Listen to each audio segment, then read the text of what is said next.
안녕하세요. 으라차차 유방암에서 살아남기의 차치환 교수입니다. 유방암은 모두 다 같은 종류가 아니고 면역염색 결과에 따라서 크게 4가지 종류로 나뉩니다.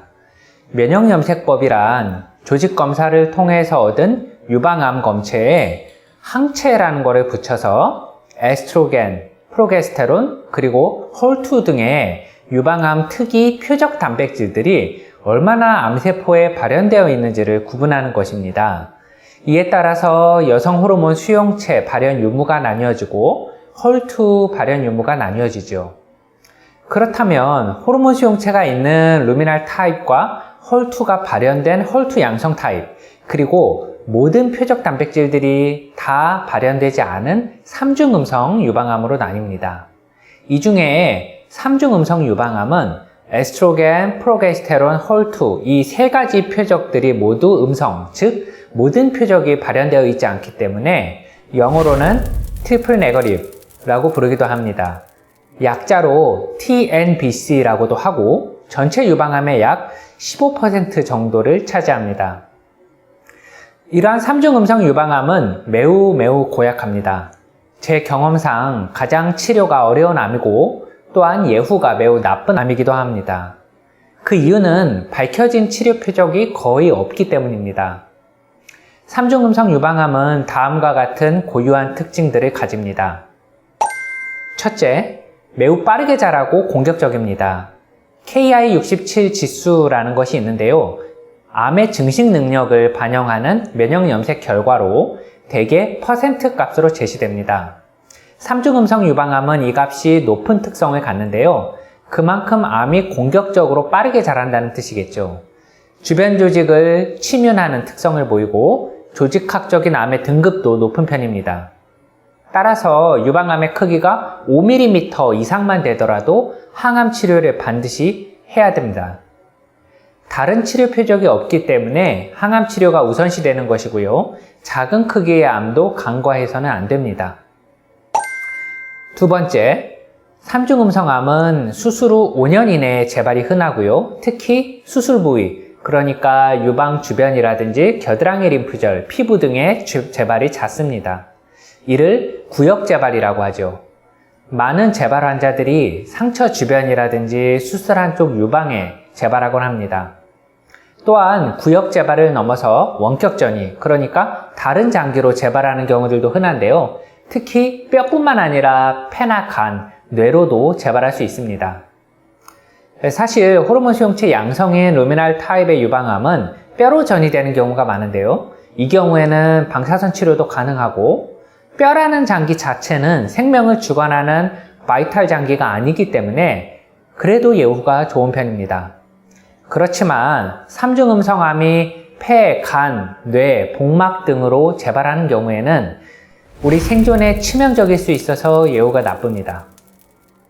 세 번째, 3중 음성 유방암은 40세 전후의 젊은 환자에서 호발합니다. 그러다 보니까 치료 과정에서 고려해야 할 사항들이 매우 복잡합니다. 가령 젊은 미혼 환자들의 경우에는 가임력, 그러니까 임신이 가능한 상태를 보존해줘야 합니다. 앞서서 작은 크기의 유방암도 항암 치료를 반드시 해야 한다고 말씀드렸는데요. 항암을 하면 정상 난소세포까지 공격하기 때문에 난소의 기능이 매우 저하됩니다. 따라서 임신과 출산의 계획이 있는 여성들이라면 난소 억제 주사의 사용이라든지 냉동, 배아 보존 등의 방식으로 가임력을 반드시 살려줘야 합니다. 네 번째, 3중 음성암은 브라카 유전자의 돌연변이와 연관이 있습니다. 3중 음성 유방암 환자의 약 20%가량에서 브라카 유전자의 돌연변이를 동반한다고 알려져 있는데요. 이는 유방암의 발생과 매우 밀접한 관련이 있는 유전자입니다. 브라카 돌연변이가 있는 경우에는 반대편 유방에 새로운 유방암이 생기는 경우가 많고 또 난소암의 발생 위험도도 올라가기 때문에 산부인과 정밀검진이 반드시 필요합니다. 60세 이하의 3중 음성 유방암 환자에서는 혈액을 통한 브라카 유전자 돌연변이 여부 검사를 반드시 받으셔야 합니다. 그렇다면 3중 음성 유방암의 치료에 대해서도 알아볼까요? 첫 번째, 3중 음성 유방암에서는 선행항암 치료가 선호됩니다. 선행항암이란 진단 직후 수술 전에 미리 항암 치료를 하는 방식이죠. 이는 암의 크기를 줄일 수 있다는 장점이 있고요. 특히 3중 음성암에서는 항암제의 반응을 미리 알 수 있습니다. 우리가 수술을 먼저 하면은 암이 없는 상태에서 이후에 항암제를 쓰기 때문에 이 약이 얼마나 내 몸에 잘 듣는지를 알 수가 없어요.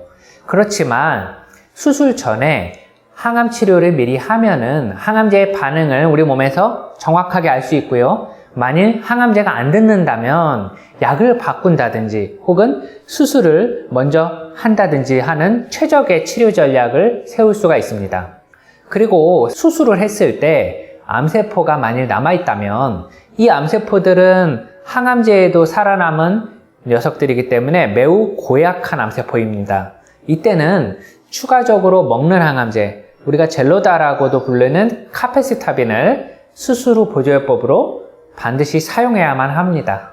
두 번째, 3중 음성 유방암에서는 면역 항암제의 사용을 적극적으로 고려할 수 있습니다. 선행항암 치료를 했을 때 유방암 세포가 완전히 다 사라져서 없어지는 것을 완전 관해라고 부르는데요. 영어로는 PCR이라고 합니다.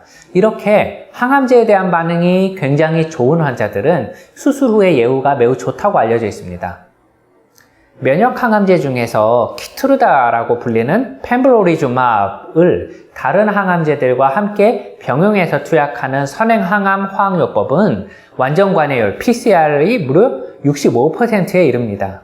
면역 항암제는 우리 몸의 정상적인 면역세포, 주로 T세포들을 활성화시켜서 암세포를 공격하는 아군을 늘리는 효과를 가져오는데요.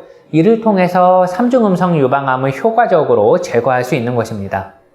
전이성 유방암 환자에서는 유방암 세포에 발현되는 PD-L1이라는 면역 체크포인트 단백질의 발현이 증가된 환자에서만, 엄격하게 CPS 점수 체계가 10점 이상인 환자에서만 키트루다의 효과가 있었습니다.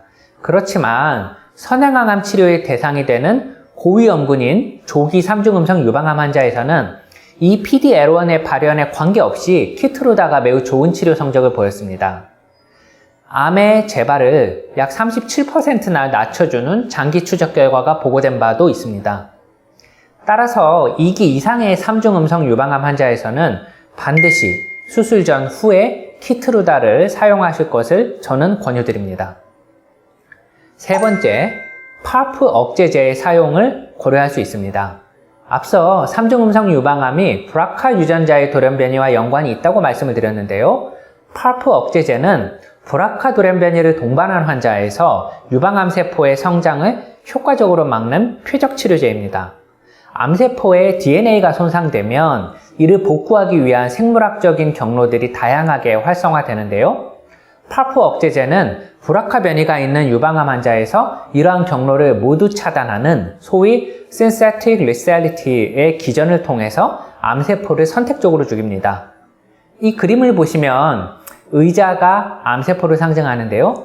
의자를 지탱하는 다리들이 바로 손상된 DNA를 복구하는 기전이라고 예를 들 수 있겠습니다. 이때 브라카 돌연변이가 있는 경우에는 다리 한 개가 이미 없습니다. 여기에다가 파프 억제제를 동시에 사용하면 나머지 다리 한 개마저 부러뜨리게 돼서 의자가 철썩 무너지게 되는 것이죠. 유방 암세포를 선택적으로 죽이는 것입니다. 림파자라고도 알려진 올라파립이라는 약은 유방암뿐만 아니라 전립선암과 난소암에도 효과가 있는데요.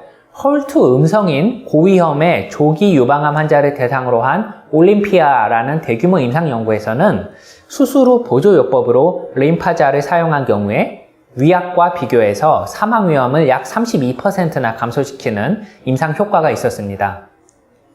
따라서 림프절에 전이를 동반한 3중 음성 유방암 환자, 암의 크기가 2cm가 넘는 환자, 그리고 선행항암 치료 후에 잔존 침윤성 유방암이 여전히 남아있는 경우에 브라카 돌연변이가 있다면 반드시 림파자를 적극적으로 고려할 것을 권유드립니다. 자, 오늘은 유방암의 종류 중에서도 가장 고약하고 치료가 매우 까다로운 3중 음성 유방암의 특성과 전략에 대해서 살펴봤습니다. 궁금하신 점은 댓글을 통해서 남겨주시면 성심성의껏 답변해 드리겠습니다. 구독과 알람 설정 부탁드립니다. 모두 건강하시고 행복하세요. 시청해주셔서 감사합니다.